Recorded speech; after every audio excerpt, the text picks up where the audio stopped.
إن الحمد لله الأكرم الذي خلق الإنسان وكرم وعلمه من البيان ما لم يعلم فسبحان الذي لا يحصى امتنانه باللسان ولا بالقلم نشهد أن لا إله إلا الله وحده لا شريك له ونشهد أن سيدنا وسندنا وحبيبنا طبيبنا وطبيب أرواحنا محمد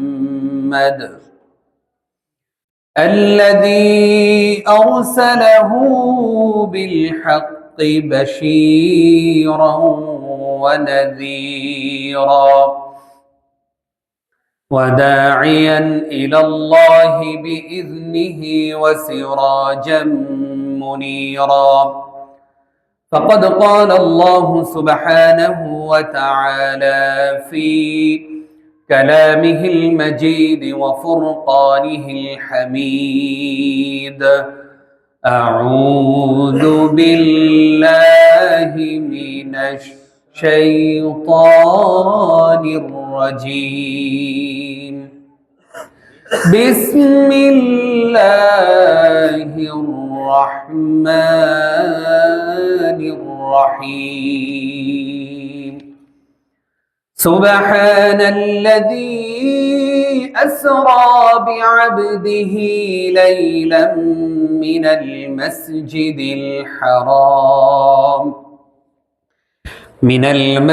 الحرام إلى المسجد الأقصى الذي باركنا حوله لنريه من آياتنا إنه هو السميع البصير صدق الله العظيم وقال النبي صلى الله عليه وسلم من لقي الله لا يشرك به شيئا دخل الجنة ومن لقيه يشرك به شيئا دخل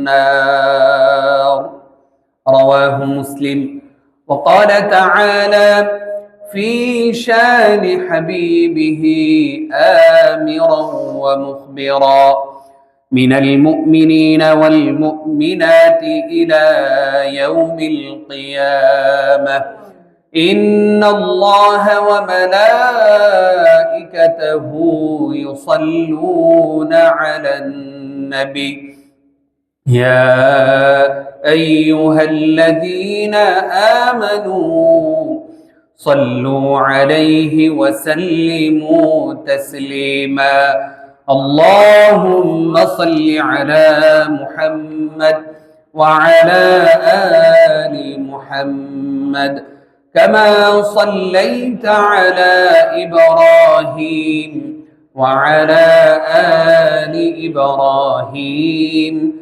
إنك حميد مجيد اللهم بارك على محمد وعلى آل محمد كما باركت على إبراهيم وعلى آل إبراهيم إنك حميد مجيد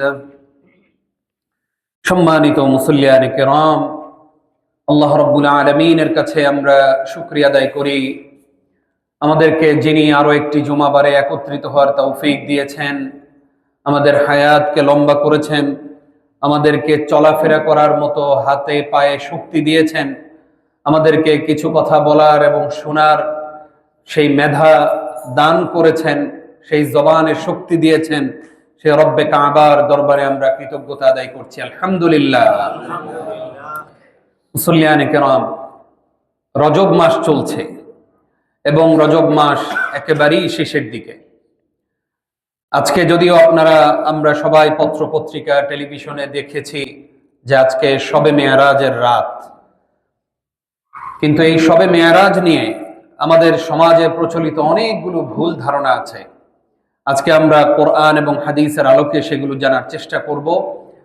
পাশাপাশি এই যে রজব মাসের পরেই আসছে শাবান মাস, ধীরে ধীরে আমরা রমজানের দিকে এগোচ্ছি। রমজানের পূর্বেই যেন আমাদের রমজানের পরিপূর্ণ প্রস্তুতি থাকে, ইবাদতে যেন বিঘ্ন না ঘটে, সেই জন্য আমাদেরকে রমজানের আগের মাস থেকেই সেই পরিপূর্ণ প্ল্যান প্রোগ্রাম সেট করে ফেলা উচিত। আজকে রজব মাসের ২৬ তারিখ, তার মানে আর 2 দিন পরেই আমরা শাবান মাসের দিকে প্রবেশ করছি ইনশাআল্লাহ। তো আমরা প্রত্যেকে চেষ্টা করব আমাদের রমজানের আমলগুলো যেন ঠিকভাবে আমরা করতে পারি। আল্লাহ যদি আমাদেরকে হায়াত দারাজ করেন, আমাদের পরিবারের মানুষগুলো যেন ঠিকভাবে রমজানের ইবাদতগুলো করতে পারে। কোরআন তেলাওয়াত, তাসবিহ, তাহলিল, জিকির, আজকার, রোজা রাখা, রোজা রেখে মিথ্যা কথা না বলা, ওজনে কম না দেওয়া, এটা তো সব সময় করবেন।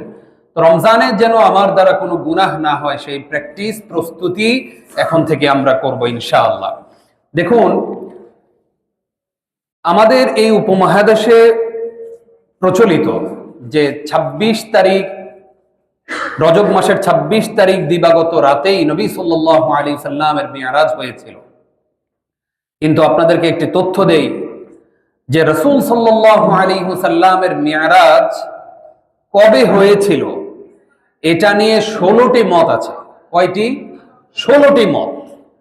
মানে কেউই নির্দিষ্ট করে বলতে পারেন নাই যে 27শে রজব ২৬ তারিখ দিবাগত রাতেই তিনি মিরাজে গিয়েছেন। এটা আব্দুল গনি রাহিমাহুল্লাহ, ইমাম আব্দুল গনি একজন ছিলেন, তিনি বলেছেন যে রাসূল সাল্লাল্লাহু আলাইহি সাল্লাম রজবের 27 তারিখ তিনি মিরাজে গিয়েছেন, এই তারিখে তার মিরাজ হয়েছিল। এর বাইরে 15টি মত আছে এবং প্রত্যেকটা মতের পক্ষেই দলিল আছে। যে কেউ কেউ বলেছেন নবীজির মিরাজ হয়েছে রমজান মাসে, কেউ বলেছেন নবীজির মিরাজ হয়েছে শাওয়াল মাসে, কেউ বলেছেন নবীজির মিরাজ হয়েছে রবিউল আউয়াল মাসে, কেউ বলেছেন নবীজির মিরাজ হয়েছে এই রজব মাসে। এটা নিয়ে একাধিক মত আছে, কিন্তু প্রত্যেকেই একমত যে রাসূল সাল্লাল্লাহু আলাইহি ওয়াসাল্লামের জীবনে মিরাজ ঘটেছিল, কিন্তু এটা তারিখটা ফিক্স কেউ করতে পারেন নাই। আমাদের এই উপমহাদেশে আমাদের পূর্ববর্তী মানুষেরা, বুজুর্গরা, তারা এই দিনটাকে নানানভাবে তারা উদযাপন করতেন। কিন্তু রাসূল সাল্লাল্লাহু আলাইহি ওয়াসাল্লামের মিরাজ হওয়ার পরেও নবীজি সাল্লাল্লাহু আলাইহি ওয়াসাল্লাম 11 বছর বেঁচে ছিলেন। কয় বছর? 11 বছর বেঁচে ছিলেন। এই 11 বছরের কোনো একটি রাতে, মানে কোনো একটি বছরে তিনি মিরাজের এই রাতকে তিনি উদযাপন করেন নাই। কথা কি বুঝতে পেরেছেন? অনেকের কাছে নতুন লাগতে পারে কথাগুলো, কিন্তু এই যে 11 বছর তিনি বেঁচে ছিলেন, মিরাজ হওয়ার পরেও কোনোদিন তিনি মিরাজের রজনীতে নফল নামাজ পড়া, কেউ 80 রাকাত নফল নামাজ পড়ে, কেউ আলাদা করে বিভিন্ন ইবাদত করে, সালাতুর রাগায়েব নামে একটা নামাজ পড়ে অনেকে, এগুলো কোনো কিছু রাসূল সাল্লাল্লাহু আলাইহি সাল্লাম করেননি, তার সাহাবীদেরকেও করতে বলেননি, আমাদেরকেও তিনি করতে বলেননি। মানে এই মিরাজ কেন্দ্রিক যতগুলো আমল আমরা সমাজে প্রচলন দেখছি বা আমরাও ইতিপূর্বে করে এসেছি, এগুলো সব কিছু আমাদের নিজেদের বানানো। আপনাদেরকে জিজ্ঞাসা করতে চাই, জুমার নামাজ 4 রাকাত, এখন আপনি যদি সওয়াবের নিয়তে, কেউ যদি মনে করে যে নামাজই তো পড়তেছে, সবে মেরাজের রাত্রে তো নামাজই পড়তেছে, চুরি তো আর করতেছে না, তো নামাজ পড়তে সমস্যাটা কোথায়? এইটার উত্তর হচ্ছে, আপনাকে এই রাতেই ইবাদত করার জন্য আলাদা কোনো ফরম্যাটে ইবাদত করার জন্য মুহাম্মদুর রাসূলুল্লাহ সাল্লাল্লাহু আলাইহি ওয়াসাল্লাম নির্দেশনা দিয়েছেন কিনা, এটা হচ্ছে প্রশ্ন। যদি তিনি নির্দেশনা দেন, তিনি যেমনি ভাবে 5 ওয়াক্ত নামাজের কথা বলেছেন, তিনি সারা বছর তাহাজ্জুদের কথা বলেছেন, রমজানের 30টি রোজা রাখার কথা বলেছেন, এবং লাইলাতুল কদরের ফজিলত সম্পর্কে তিনি বলেছেন, কিন্তু তিনি শবে মেরাজের কোনো আলাদা কোনো ইবাদত, কোনো ফরমেটের আমল, এগুলো তিনি কোনো কিছুই বলে যান নাই। তার মানে আমরা এটা নিয়ে যত বাড়াবাড়ি করব, এটা আমাদের পুরোটাই নিজেদের মন গড়া। কথা কি বুঝতে পেরেছেন? এটা কোরআন এবং হাদিসের কথা। দেখুন সূরা বনী ইসরাঈলের প্রথম আয়াতে আল্লাহ রাব্বুল আলামিন বলছেন, সুবহানাল্লাযী আসরা বিআবদিহি লাইলাম মিনাল মাসজিদিল হারাম ইলাল মাসজিদিল আকসা। যে আমি আমার প্রিয় বান্দাকে, আল্লাহ বলছেন সুবহানাল্লাযী আসরা, পবিত্র সেই সুমহান সত্তা, সেই রব, সেই মালিক যিনি অতি পবিত্র, তিনি তার প্রিয় বান্দাকে মসজিদে হারাম থেকে মসজিদে আকসা পর্যন্ত ভ্রমণ করিয়েছেন, বাইতুল মুকদ্দাস পর্যন্ত ভ্রমণ করিয়েছেন। এরপরে সেখান থেকে আল্লাহ রাব্বুল আলামিন তার আসমানে, সাত আসমান, এরপরে তার রবের, মহান রবের সান্নিধ্যে চলে গেছেন মুহাম্মদুর রাসূলুল্লাহ সাল্লাল্লাহু আলাইহি ওয়াসাল্লাম। দেখুন মেরাজ সংঘটিত হওয়ার পূর্বে নবীজির অবস্থা কেমন ছিল। মেরাজ সংগঠিত হওয়ার পূর্বে রাসূল সাল্লাল্লাহু আলাইহি ওয়াসাল্লামের জীবনে তিনটি গুরুত্বপূর্ণ অধ্যায় এসেছে। একটা হচ্ছে তার পারিবারিক এবং সামাজিক অর্থনৈতিক শেল্টার যিনি দিতেন, তিনি হচ্ছেন আম্মাজান খাদিজা রাদিয়াল্লাহু তাআলা আনহা। সে খাদিজা রাদিয়াল্লাহু তাআলা আনহা নবীজির মিরাজের পূর্বে তিনি মৃত্যুবরণ করেছেন। এটা তার জীবনে অনেক বড় একটা ধাক্কা। এরপরে কিছুদিন পরেই তার চাচা আবু তালেব, যিনি ইসলাম গ্রহণ করেন নাই ঠিকই, কিন্তু তার কলিজার টুকরা ভাতিজার উপরে কেউ ফুলের টোকা দিবে, ওইটাও তিনি সহ্য করতে পারেন নাই, এবং পুরো মানে নিরাপত্তা বলয় যেটাকে বলে, ওই নিরাপত্তাই দিয়েছেন এই আবু তালেব চাচা। খাদিজা রাদিয়াল্লাহু তাআলা আনহার মৃত্যুর কিছুদিন পরে তার এই প্রিয় চাচাও ইন্তেকাল করলেন। এরপরে রাসূল সাল্লাল্লাহু আলাইহি ওয়াসাল্লাম ভেঙে পড়ছেন, আস্তে আস্তে একা হয়ে যাচ্ছেন। তার চারপাশের যে খুঁটিগুলো ছিল সেগুলো আস্তে আস্তে দূর হয়ে যাচ্ছে। রাসূল সাল্লাল্লাহু আলাইহি ওয়াসাল্লামের মনটা খারাপ হচ্ছে। এমন সময় তিনি তায়েফ সফরে গেলেন, তায়েফের মানুষদেরকে দাওয়াত দেওয়ার জন্য গেলেন। ওই তায়েফের মানুষরা পর্যন্ত তাকে গ্রহণ করে নাই, তার ইসলামের দাওয়াতকে তারা রিসিভ করে নাই। ইসলামের দাওয়াত গ্রহণ না করে উল্টো তাকে অপমানিত করেছে, লাঞ্ছিত করেছে, কষ্ট দিয়েছে। নবী সাল্লাল্লাহু আলাইহি সাল্লাম রাহমাতাল লিল আলামিন, জগতের রহমত হিসেবে যিনি এসেছেন, তাকে সেই কষ্ট দেয়া হলো। এই যে প্রেক্ষাপটগুলো একটা একটা করে তিনটা প্রেক্ষাপট তৈরি হলো, এই প্রেক্ষাপটের পরেই আল্লাহ রাব্বুল আলামিন দেখলেন যে তার প্রিয় হাবিব কতটা মনক্ষুণ্ণ, কষ্ট তার মধ্যে, দুঃখ তাকে গ্রাস করে ফেলছে, তিনি মনক্ষুণ্ণ হয়ে আছেন। ঠিক সেই সময় জিবরাইল আলাইহিস সালাতু ওয়াস সালামকে আল্লাহ রাব্বুল আলামিন পাঠিয়েছেন। রাসূল সাল্লাল্লাহু আলাইহি সাল্লামের সিনা সাক হয়েছে, অর্থাৎ তার এই বুককে বিদীর্ণ করে সেখানে জমজমের পানি দিয়ে, ঈমান এবং হিকমত দিয়ে পুরো বুকটাকে ভরপুর করে দেয়া হয়েছে। এই সিনা সাক, যেটাকে আমরা ওপেন হার্ট সার্জারি বলি, এরকম করে পবিত্র করে এরপরে আল্লাহ রাব্বুল আলামিনের দিকে মুহাম্মদ সাল্লাল্লাহু আলাইহি সাল্লামকে ডাকা হলো। এই যে স্পেশালিটি, এই যে অতি মর্যাদাশীল করে রাসূল সাল্লাল্লাহু আলাইহি সাল্লামকে আল্লাহ ডেকে নিয়েছেন, এটা কিয়ামত পর্যন্ত অন্য কোন নবীকে আল্লাহ রাব্বুল আলামিন করেনও নাই, করবেনও না। কোন মানুষকে এই মর্যাদা আল্লাহ দিবেন না। রাসূল সাল্লাল্লাহু আলাইহি ওয়াসাল্লাম বোরাক এর যোগে তিনি গেলেন মসজিদে আকসায়। মসজিদে আকসা থেকে রফরফে তিনি চলে গেলেন সেই আল্লাহ রাব্বুল আলামিনের সান্নিধ্যে।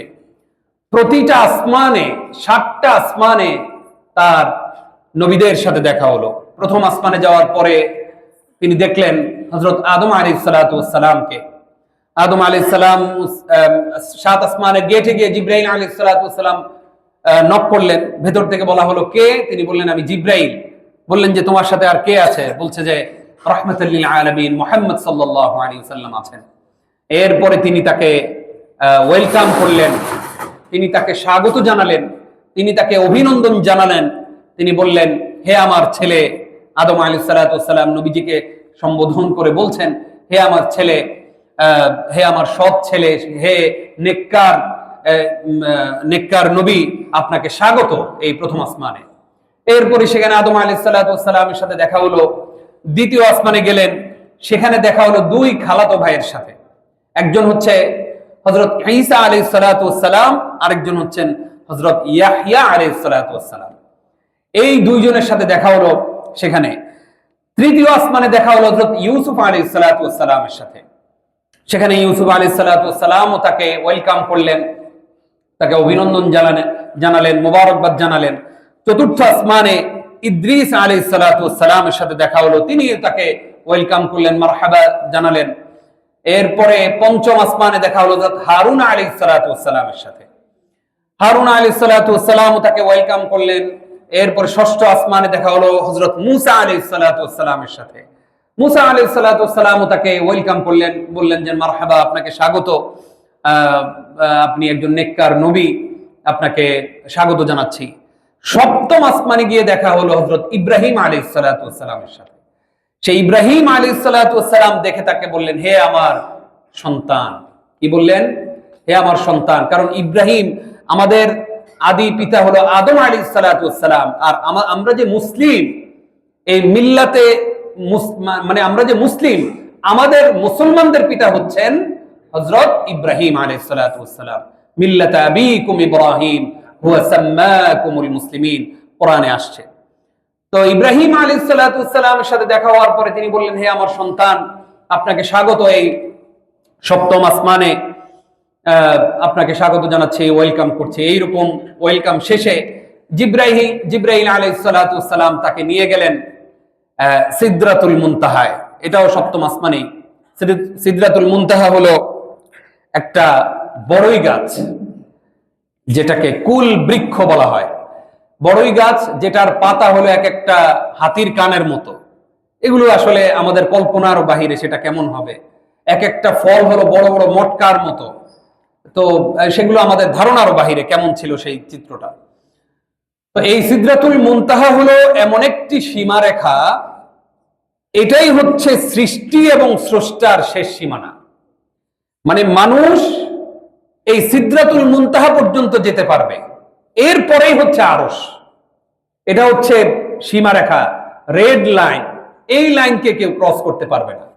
এই সিদরাতুল মুনতাহা পর্যন্ত গিয়ে জিবরাইল বলছেন, হে মুহাম্মদ, আমার তো এর বাইরে যাওয়ার আর কোনো সুযোগ নাই। আপনি আল্লাহর সাথে সাক্ষাৎ করবেন, আল্লাহ আপনাকে স্পেশালি আমন্ত্রণ করেছেন, আপনার সাথে আল্লাহ কথা বলবেন, আপনি আল্লাহর সাথে কথা বলবেন, কিন্তু এর বাইরে আমার আর যাওয়ার কোনো সুযোগ নাই। এরপরে রাসূল সাল্লাল্লাহু আলাইহি ওয়াসাল্লাম আল্লাহর সাক্ষাৎ লাভ করেছেন। এখানেও দুইটি মত আছে। কেউ বলেছেন আল্লাহকে তিনি সরাসরি দেখেছেন, আবার কেউ বলেছেন যে না, তার মাঝখানে একটা পর্দা ছিল, নূরের একটা পর্দা ছিল। মানে আল্লাহর যে নূরের তাজাল্লি, যে নূর দেখতে চেয়েছিলেন মুসা আলাইহিস সালাম, তিনি তো ওই পাহাড়ই তো একদম জ্বলে পুড়ে সারখার হয়ে গেছে, শুধুমাত্র একটু নূর প্রকাশিত হয়েছিল আল্লাহ। তো কেউ কেউ বলছেন যে তিনি আল্লাহকে একেবারেই সরাসরি দেখেন নাই, কিন্তু একেবারেই কাছাকাছি ছিলেন। হাদিসে এসেছে একটা ধনুকের সমান দূরত্বে আল্লাহ এবং মুহাম্মদ সাল্লাল্লাহু আলাইহি ওয়াসাল্লাম ছিলেন। সুবহানাল্লাহ বলবেন না? এই যে শ্রেষ্ঠত্ব, এই শ্রেষ্ঠত্ব আল্লাহ রাব্বুল আলামিন কোন নবীকে দেন নাই, কোন রাসূলকে দেন নাই, কোন মানুষকে দেন নাই, সৃষ্টি জগতের কাউকেই দেন নাই। যাকে দিয়েছেন তার নাম কি? মুহাম্মাদুর রাসূলুল্লাহ সাল্লাল্লাহু আলাইহি ওয়াসাল্লাম। আর আমি আপনি সেই নবীর উম্মত। সেই নবী যা করতে বলেছেন তাই করণীয় আমাদের। তিনি যা করতে বলেন নাই সেটাকে আমল বানিয়ে নতুন করে তার প্রেম দেখানো, এটা শরিয়া এলাও করে না, ইসলাম এলাও করে না। আমরা বারবার এই কথা বলতে চাই। সূরা হাশরে আল্লাহ রাব্বুল আলামিন বলছেন, মা আতাকুমুর রাসূলু ফাখুযু ওয়া মা নাহাকুম আনহু ফান্তাহু। আল্লাহ রাব্বুল আলামিন তোমাদেরকে যা করতে বলেছেন, মুহাম্মদ সাল্লাল্লাহু আলাইহি সাল্লাম যা করতে বলেছেন তাই তোমরা করবা, তিনি যা নিষেধ করেছেন তা তোমরা করবা না। এখন আপনি মনে করলেন যে এটা করলে তো আল্লাহর প্রেম আমার মধ্যে যে আছে এটা প্রকাশিত হয়, আমি তো আল্লাহর জন্যই করছি, আমি তো রাসূলের জন্যই করছি। ইসলামের মধ্যে কোনো কিছু সংযোজন এবং কোনো কিছু বিয়োজনের কোনো সুযোগ কারো আছে? কোনো মানুষের নেই। সেই জন্য আমাদেরকে এটা বুঝতে হবে। দেখুন, একটা উদাহরণ দিলে বুঝবেন যে ইসলামকে আমরা কিভাবে পরিপালন করি। আমরা অনেক সময় যেটা শরিয়াতে নাই সেটাকেও আমল হিসাবে গণ্য করে আমল করা শুরু করি। ধান ক্ষেতের মধ্যে ওই ধান গাছের সাথে আগাছাও কিছু জন্ম হয় কি হয় না? ওইগুলোও কিন্তু ধানের মতোই দেখা যায়। এখন আপনি যদি মনে করেন যে এগুলোও ধান, আপনি যদি উঠায় নিয়ে আসেন কোনো লাভ হবে? আপনি ধান পাবেন? কিছুই পাবেন না। তার মানে ধানের মতো দেখা যায়, শরিয়ার এমন অনেক বিধানের মতো দেখা যায়, ইসলামের মতো দেখা যায়, কিন্তু ইসলামে নাই, আল্লাহ এবং তার রাসূল করতে বলেন নাই, কোনোদিন নবীজি সাল্লাল্লাহু আলাইহি সাল্লাম করেন নাই, সাহাবীরা কোনোদিন করেন নাই। আপনি সেগুলোকে ইসলামের মতো দেখা যায় বলে যদি আপনি করা শুরু করেন, সওয়াব পাবেন? কোনোদিন পাবেন না। আপনি যেমনি ভাবে ধান গাছটাকে বেছেই আপনি উঠায় নিয়ে আসবেন, ঠিক তেমনি ভাবে শরিয়ার যেই কোনো বিষয় হাদিস এবং কোরআন দ্বারা বিশুদ্ধ হওয়ার পরে আপনি সেটাকে আমল করবেন।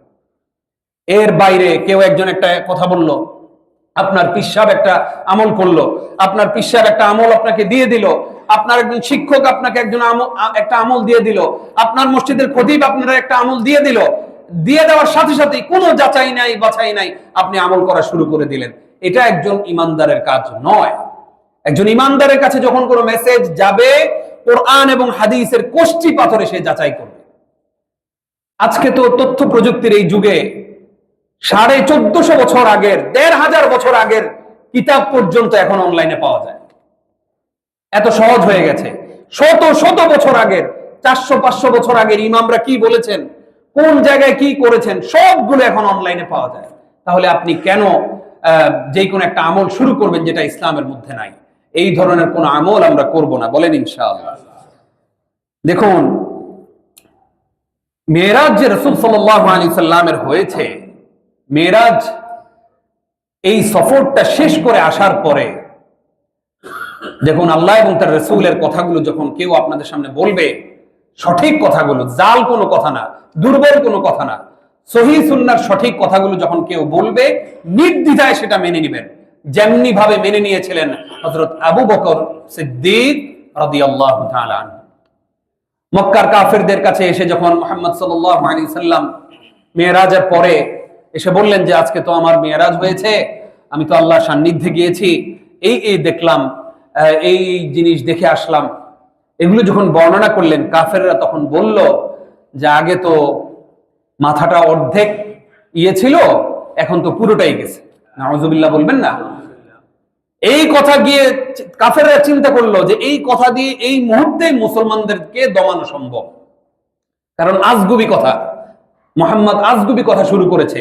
যেমনি ভাবে মুহাম্মদ সাল্লাল্লাহু আলাইহি সাল্লামের দিকে মানুষ ঝুঁকছিল, আজকে এই কথা যদি আমরা সমাজে প্রতিষ্ঠিত করে দিতে পারি, তাহলেই মুসলমানরা আর ঈমান আনবে না, তারা মুরতাদ হয়ে যাবে, কাফের হয়ে যাবে, তারা আর মুহাম্মাদের সাথে থাকবে না। হয়েছিল এটা কেমন দেখুন। এই প্রশ্নটা হচ্ছে, এই প্রশ্নের জবাব আমরা অনেকেই প্রশ্ন করি যে রাসূলের মেরাজটা কি সশরীরে হয়েছিল নাকি স্বপ্নে হয়েছিল? তো যদি স্বপ্নে হইতো তাহলে মনে করেন এটাকে কেউ গুরুত্ব দিত না। আপনি রাত্রেবেলা ঘুমায় রইছেন, এখন আপনি দেখলেন স্বপ্নে আপনি জাতিসংঘের সাধারণ অধিবেশনে আছেন, আপনারে সেখানে চিফ বানায় আপনি বক্তব্য দিতেছেন। এই স্বপ্ন আপনি ঘুম ভাঙার পরে মানুষে যদি বলেন, মানুষ গুরুত্ব দিবে? গুরুত্ব দিবে। মানুষ মনে করে আরে স্বপ্নে কত কিছুই দেখে। কিন্তু যখনই তিনি সশরীরে এই মেরাজ তার সম্পাদন হওয়ার পরে তিনি যখন বললেন, তাৎক্ষণিকভাবে অনেক ইমানদাররা পর্যন্ত বেঈমান হয়ে গেছে, মুরতাদ হয়ে গেছে, তারাও বিশ্বাস করে নাই, কয় কি। কিন্তু এই কথা যখন আবু বকর রাদিয়াল্লাহু তাআলা আনহুর কাছে আবু জেহেল গিয়ে বলল, ও আবু বকর, শুনছেন নাকি মুহাম্মদ কি বলে? কি বলে? তিনি তো বলে যে রাত্রেবেলা নাকি তিনি আরশে আজিমে গেছে, আল্লাহর সাথে সাক্ষাৎ হয়েছে, জান্নাত জাহান্নাম দেখছে, এরপর হাউজে কাউসার দেখছে, কত কিছু নাকি দেখে আসছে। কি বলে এসব? কয় মুহাম্মদ বলছে নাকি অন্য কেউ বলছে? কয় মুহাম্মদ নিজে বলছে, আমি নিজের কানে শুনে আসছি। তখন রাসূল সাল্লাল্লাহু আলাইহি সাল্লামের কাছে দৌড়ে ছুটে আসলেন আবু বকর রাদিয়াল্লাহু তাআলা আনহু। তিনি বললেন যে ইয়া রাসূলুল্লাহ, আপনি কি এই কথা বলেছেন? হ্যাঁ, আমি এই কথা বলেছি। আবু বকর সিদ্দিক রাদিয়াল্লাহু তাআলা আনহুর নামের আগে সিদ্দিক ছিল না কখনো। তিনি তাৎক্ষণিকভাবে বললেন, যেহেতু আপনি বলেছেন, এতে আর কোনো সন্দেহ নাই, আপনি একদম সত্যই বলেছেন। সুবহানাল্লাহ। এরপরেই রাসূল সাল্লাল্লাহু আলাইহি ওয়াসাল্লাম এই আবু বকর রাদিয়াল্লাহু তাআলা আনহুকে as-সিদ্দিক নামে উপাধি তিনি দিয়ে দিলেন, অর্থাৎ চরম সত্যবাদী, যিনি শোনা মাত্রই বিশ্বাস করেছেন আমার নবী বলেছে, এটার মধ্যে আবার কোনো মিথ্যা আছে নাকি? এইরকম বিশ্বাস রাসূল সাল্লাল্লাহু আলাইহি সাল্লামের হাদিসগুলোকেও আপনাকে করতে হবে। যদি আপনাকে বলা হয় রাসূল সাল্লাল্লাহু আলাইহি সাল্লাম বলেছেন, বুখারীতে আছে, অমুক জায়গায় আছে, মুসলিমে আছে, ইবনে মাজায় আছে, সুনানের যে কোনো গ্রন্থে আছে, এইরকম করে যখন আপনার কাছে উদ্ধৃতি দেওয়া হবে, আপনি সাথে সাথে বিশ্বাস করে ফেলবেন, কারণ এটা কোনো মানুষের কথা না, এটা কার কথা? মুহাম্মাদুর রাসূলুল্লাহ সাল্লাল্লাহু আলাইহি সাল্লামের কথা। মুসল্লিয়ানে কেরাম, নবীজি যে মেরাজে গিয়েছেন, এই মেরাজ থেকে আমাদের উপলব্ধি কি? আমাদের উপলব্ধি হলো নবীজির শ্রেষ্ঠত্ব। রাসূল সাল্লাল্লাহু আলাইহি সাল্লামকে যেই শ্রেষ্ঠত্ব, যেই মর্যাদার আসীনে আল্লাহ রাব্বুল আলামিন তাকে আসন দিয়েছেন, যে মর্যাদাবান তাকে করেছেন, সেই মর্যাদা দিয়েছেন আমার আপনার নবীকে, বনি ইসরাইলের নবীকে না, অন্য কোন নবীকে না, আমার আপনার প্রিয় নবীকে দিয়েছেন। সেই জন্য আমার নবীর শ্রেষ্ঠত্ব সব সময় বর্ণনা করা এবং তার সম্পর্কে জানা, সিরাতের গ্রন্থগুলো পড়া, এটা একজন ইমানদারের দায়িত্ব। আজকে রাসূল সাল্লাল্লাহু আলাইহি সাল্লামের হিজরতের ঘটনা জিজ্ঞেস করলে আমরা বলতে পারবো না। কত সালে হিজরত করছে এটাও বলতে পারবো না। মক্কায় তিনি কত বছর ছিলেন, মদিনায় কত বছর ছিলেন, ইসলামী হুকুমত স্টেট কত বছর তিনি কায়েম করেছিলেন, জিজ্ঞেস করলে আমরা অনেকেই বলতে পারবো না। সেই রাসূল সাল্লাল্লাহু আলাইহি সাল্লামের জীবনী কয়জনে সারা জীবনে একটা জীবনী পড়েছেন, এইরকম জিজ্ঞেস করলেও হাত উঠবে দুই একটা। অথচ মুখে মুখে আমরা বলি রাসূলকে ভালোবাসি। যে নবী সাল্লাল্লাহু আলাইহি সাল্লাম উম্মতি উম্মতি বলে পৃথিবী থেকে গেছেন, আবার কিয়ামতের ময়দানে, হাসরের ময়দানে তিনি উম্মতি উম্মতি বলে কাঁদবেন, সেই নবীকেই আমরা চিনলাম না, সেই নবীর আদর্শে আমরা আদর্শবান হতে পারি নাই। আমাদের আদর্শ আজকে ক্রিকেটার, ফুটবলার, সিঙ্গার, এরা হচ্ছে আমাদের আদর্শ। আমরা সেই নবীকে যদি আদর্শ হিসাবেই মানতাম, আমার কথাবার্তা, লেনদেন, আচার আচরণ, লেবাস সবকিছু পরিবর্তন হয়ে যেত। কোনোদিন মিথ্যা কথা বলে আমার পণ্য বিক্রি করতে হতো না। কোনোদিন গ্যাসের সংকট তৈরি করে মানুষকে জিম্মি করে ব্যবসার মুনাফা লাভ অর্জনে আমরা প্রচেষ্টা করতাম না। কি বলেন, ঠিক কিনা? আজকে এই সমাজে গ্যাসের সংকট কারা তৈরি করেছে? এই সংকট আপনি গিয়ে দেখেন, এদের মধ্যে অনেকে হজ করে আসছে, এদের মধ্যে উমরা করে আসছে অনেকে, এদের মধ্যে অনেকে নামাজের প্রথম কাতারে দাঁড়ায়, এদের মধ্যে অনেকে দান সাদাকাত করে, মসজিদ মাদ্রাসা বানায় শেষ করে ফেলতেছে, কিন্তু মানুষকে জিম্মি করে আজকে তারা ব্যবসা করছে। কত মানুষের বাড়িতে আজকে খাবার রান্না হয় না, যে গ্যাসের দাম 1200 টাকা 1300 টাকা, সেটা 2000, 2500, 4500 টাকা পর্যন্ত বিক্রি হচ্ছে। এই যে তীব্র সংকট যারা তৈরি করে, তাদের স্থান কোথায়? জান্নাত না জাহান্নামে? কে বলেছেন? মুহাম্মাদুর রাসূলুল্লাহ সাল্লাল্লাহু আলাইহি ওয়াসাল্লাম। তিনি বলেছেন, যারা গুদামজাত করে, মজুদদারি যারা, তাদের ঠিকানা হচ্ছে জাহান্নাম। কোনো লাভ হবে না আপনি যদি সংকট, বাজারে সংকট তৈরি করে মানুষকে জিম্মি করে। রমজান আসছে, রমজানেও মানুষকে অনেকে জিম্মি করে তেলের দাম বাড়ায় দেয়, ছোলা বুট বেসনের দাম বাড়ায় দেয়, এইরকম করে জিম্মি করে আপনি ব্যবসা করছেন, প্রফিট করছেন। এই প্রফিট আপনার কোনোদিন থাকবে না। সাময়িকভাবে আপনি অনেক কচকচে টাকা আপনি গুনতে পারবেন, কিন্তু এই প্রফিটটা আপনার চিকিৎসার খরচ বহন করতে করতে চলে যাবে, আপনার রোগ সারতে সারতে আপনার চলে যাবে। এই টাকা কোনোদিন আপনি জমায় রাখতে পারবেন না, ওই টাকার মধ্যে কোনো বরকত থাকবে না। আপনার সন্তান মাসের পর মাস অসুস্থ থাকবে, আপনার স্ত্রী বছরের পর বছর অসুস্থ থাকবে, আপনার বাবা মা আপনার প্রতি অসন্তুষ্ট থাকবে, তাদেরকে সময় মতো আপনি সহযোগিতা করতে পারেন না, সেই জন্য আপনি নিজে পেরেশানিতে ভুগতে ভুগতে এরপরে স্ট্রোক করবেন। এই জিম্মি, এই মজুদদারি যারা করে, এই সংকট তৈরি করে যারা ব্যবসা করে, আল্লাহ তাদেরকে হেফাজত করুন, হিদায়াত দান করুক, বলুন আমিন। আল্লাহ তাদেরকে এই বিবেক বুদ্ধি দান করুক। এই ব্যবসা একদিনের জন্য না, এই ব্যবসা যতদিন বেঁচে থাকবে ততদিনই তো করতে হবে। কিন্তু এই ব্যবসা করে আজকে যে মানুষের রান্না বান্না থেকে যে আপনি বিরত রাখলেন, মানুষেরা যে পরিবার নিয়ে কষ্টে আছে, মানুষের বাড়িতে যে গ্যাস নাই, মানুষ যে তীব্র কষ্টে আছে, কান্না করছে, বাচ্চারা খাবার পাচ্ছে না অনেকে, এই কান্না এমনি এমনি যাবে না, এটা আরশে আজিম ভেদ করে আল্লাহর কাছে চলে যাবে, আর এর ফসল আপনি দুনিয়াতেই পেয়ে যাবেন। আল্লাহ রাব্বুল আলামিন আমাদেরকে হেফাজত করুন, আমিন। মুসল্লিয়ানে কেরাম, রাসূল সাল্লাল্লাহু আলাইহি ওয়াসাল্লাম মেরাজে গিয়ে কি কি দেখেছেন? তিনি যখন মেরাজে গেলেন তখন তিনি জাহান্নামের দারোগা, জাহান্নামের গেইটে যেই লোকটা, যেই ফেরেশতা দাঁড়ায় থাকবে, তাকে তিনি দেখেছেন। তার নাম কি বলেন তো? মালেক। এই মালেককে তিনি দেখেছেন খুব ভয়ঙ্কর রূপে। এই মালেকের সাথে তার সাক্ষাৎ হয়েছে। তিনি জাহান্নামের গেটের দারোয়ান, সিকিউরিটি। এই মালেককে তিনি দেখে এসেছেন মেরাজে গিয়ে। তিনি মেরাজে দাজ্জালকে দেখেছেন। মেরাজের এই সফরে তিনি দাজ্জালকে দেখেছেন, তার আকার আকৃতি কেমন হবে এটা তিনি দেখে এসেছেন। 3 নাম্বার, তিনি এক জায়গায় গিয়ে দেখলেন যে কিছু মানুষ তামার নখ দিয়ে তার গাল এবং মুখ চিরে ফেলছে। নখগুলো কিসের? তামার। তামার, এই তামার নখ দিয়ে গাল, মানে মুখ সবকিছু চিরে ফেলতেছে একদম। জিব্রাইল আলাইহিস সালাতু ওয়াস সালামকে তিনি জিজ্ঞাসা করলেন, হে ভাই জিব্রাইল, এরা কারা? এরা কেন এমন করছে? তখন জিব্রাইল আলাইহিস সালাতু ওয়াস সালাম জবাব দিলেন, এরা হচ্ছে আপনার সেই উম্মত, এরা হচ্ছে সেই মানুষ যারা দুনিয়াতে থাকা অবস্থায় মানুষের গীবত করত। কি করত? গীবত করত। আপনারা তো ইস্টার্ন প্লাজার কেউ করে না আর কি, আমি অন্য এলাকার মানুষের কথা বলতেছি, অন্য এলাকার অনেকে করে আর কি। মানুষের গীবত করত। আর কি করত? মানুষকে অপমানিত করত, লাঞ্ছিত করত, একজন মানুষের সম্মানহানি করত। এই 2 শ্রেণীর মানুষদের অবস্থা হবে এমন, তারা তাদের নখ দিয়ে মুখ, গাল এগুলো সব চিরে ফেলবে এবং চিরে ফেলার পরে আবার সেটা পুনরায় আবার আগের মতো হয়ে যাবে, আবার চিরবে। এইরকম করে করে সে নিজেকে ক্ষত বিক্ষত করবে। রাসূল সাল্লাল্লাহু আলাইহি ওয়াসাল্লাম এই মানুষদেরকে দেখে এসেছেন, এই চিত্রটা তিনি দেখে এসেছেন। এরপরে তিনি আরেকটা শ্রেণীকে দেখে এসেছেন, যারা আগুনের কেচি দিয়ে তাদের ঠোঁট এবং জিহ্বাকে কাটছে। এই হাদিস বলতে গেলে ভিতরটা কেঁপে ওঠে। তিনি দেখে এসেছেন যে আগুনের কেচি দিয়ে জিহ্বা এবং ঠোঁট কেটে ফেলছে। জিব্রাইলকে জিজ্ঞাসা করা হলো যে এরা কারা, এরা কেন এমন করছে? জিব্রাইল আলাইহিস সালাতু ওয়াস সালাম বললেন, এরা হচ্ছে আপনার সেই উম্মত যারা ওয়াজ করত, মানুষকে ভালো ভালো কথা বলতো, কিন্তু নিজেরা সেটা আমল করত না।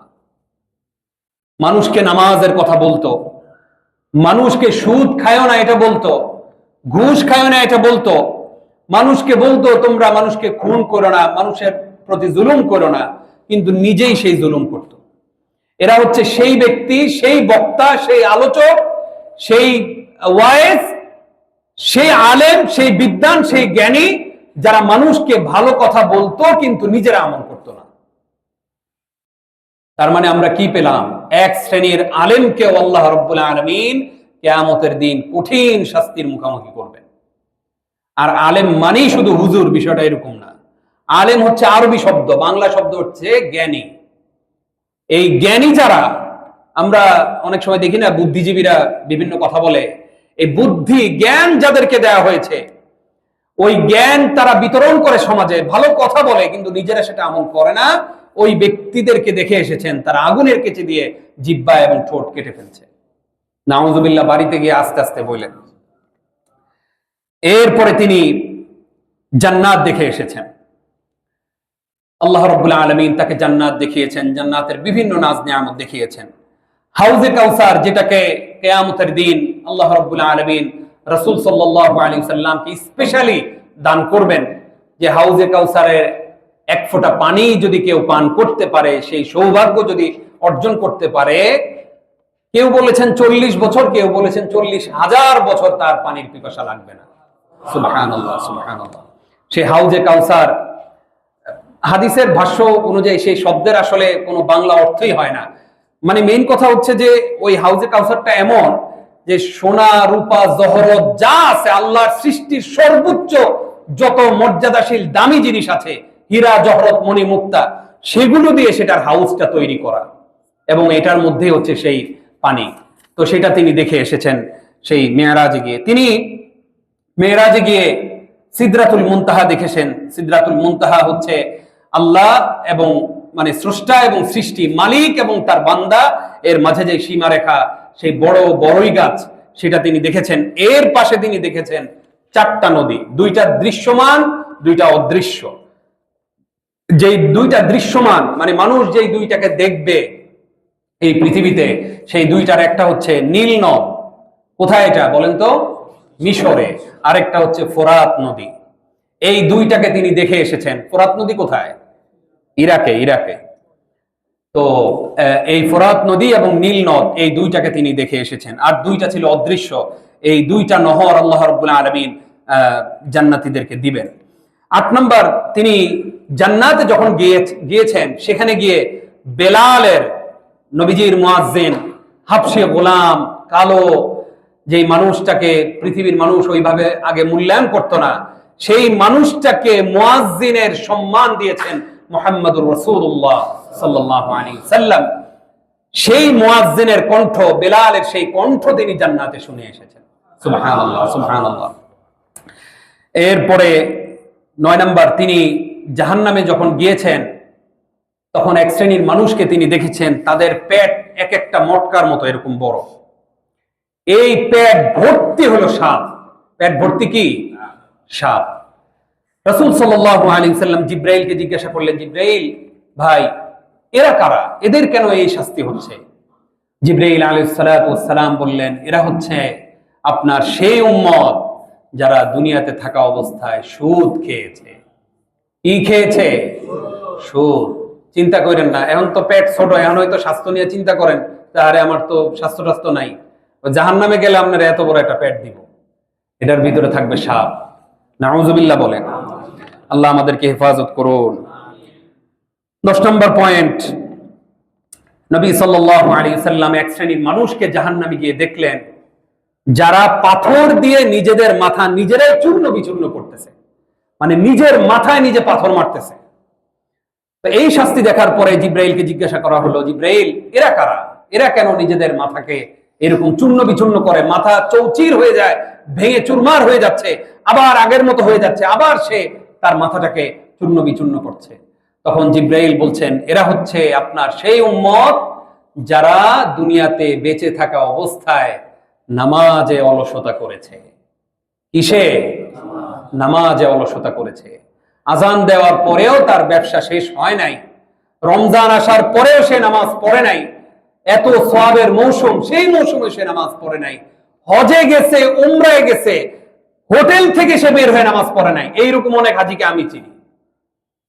কয় পা ব্যথা করে, ঘরের ভিতরে নামাজ পড়লে হইব না, রুমের ভিতরে পড়লে হইব না, হোটেলে পড়লে হইব না, কতটা আইসা এবার চিন্তা করে।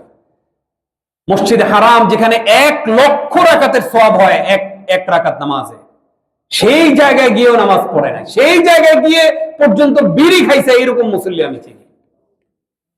এই হলো আমরা মুসলমান।